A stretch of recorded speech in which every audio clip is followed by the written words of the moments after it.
My senior school, North West London, 60s, used the cane and slipper on both boys and girls. The school itself was not particularly strict in the terms of the time.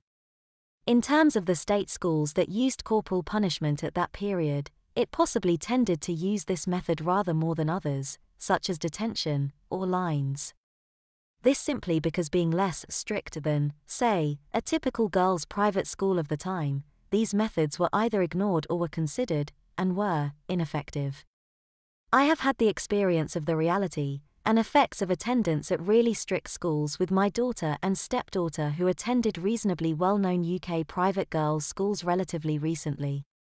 Highlights, which I still view with disgust, included me, as an adult, being dressed down face to face by one of their housemistresses over one of them wearing a skirt to lessons which had acquired a few spots of paint or glue during practical lessons given by the school.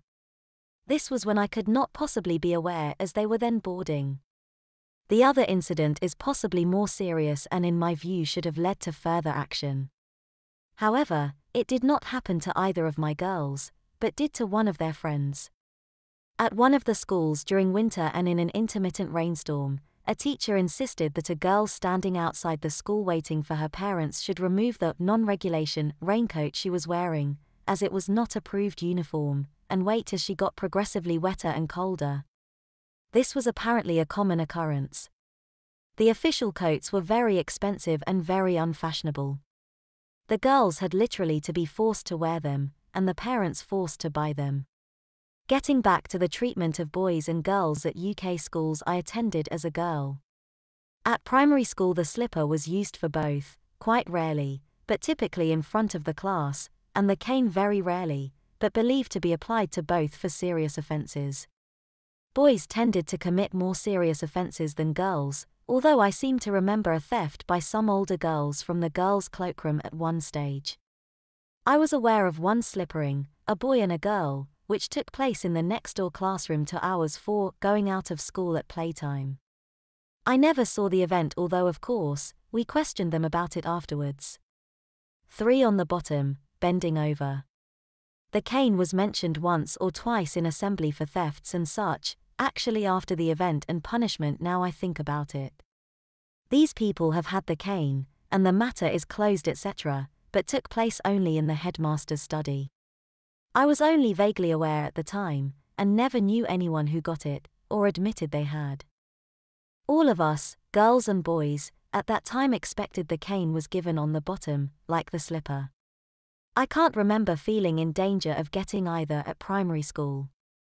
Senior school was very different.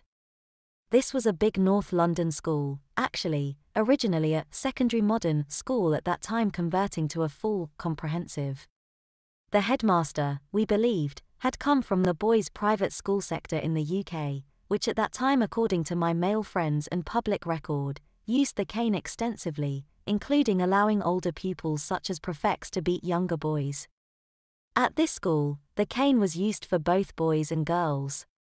The headmaster and male deputy head would regularly cane boys on the bottom, and the female deputy head would cane girls on the hand in her room. We girls could be caned for the same offences as the boys: smoking, truancy, offences relating to wearing of uniform, lateness, rudeness etc., and many of my classmates and other girls were caned over the period I was there. I managed to avoid it. On one occasion however, I remember taking a record book for another teacher to the female deputy head's room and distinctly hearing one, older, girl getting 6 strokes of the cane as I waited outside the door. On more than one occasion at senior school I also witnessed public canings of boys in assembly. These were for really serious offences, theft, bullying etc.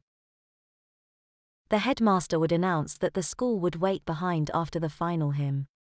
After the main part of the assembly, the head would then say that a serious matter had occurred and describe the offence.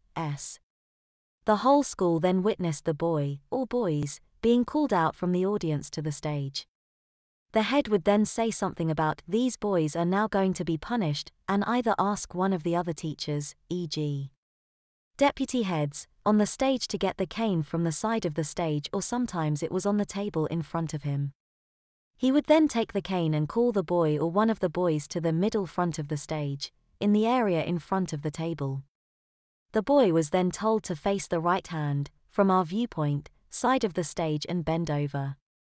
The head then ordered the boy to fold back his blazer and touch his toes. I remember the head usually put the cane across the boy's bottom and asked if he was ready. They always said yes. The head then proceeded to give them 6 of the best. It seemed to be always 6. Afterwards the head would put the cane back on the table, tell the boy to stand up, and send him to stand at the side of the stage. The head then said something like, "Let that be a warning to you all," before dismissing the school. During the proceedings, the school looked on in literally shocked silence. I don't remember any of the boys crying out to any degree, but I do remember hearing the sharp intakes of breath on each stroke and gasps for breath between. The swish of the cane and the impact on the boys' bottoms was very loud in the deathly silence. I found these occasions very stressful and fear-inducing. I remember on at least one occasion, girls near me bursting into tears as a caning proceeded. We generally felt sorry for the boys but were never actually sure whether it might not have been the same for us girls, but probably on the hands, if really bad offences had been committed. It was certainly a feared punishment, both as receiver and audience. I am certain that these very public events must have been officially recorded. In respect of the slipper at senior school, this seemed to be mostly associated with PE, gym, and games lessons. It did apply and was applied fairly regularly to both boys and girls. Many of my girl and boy classmates got it on a semi-informal basis. A smaller, but significant number of both sexes were slippered officially and formally for known offences, usually in private, i.e. on their own or one at a time, either in a room next to the gym or in the gym itself.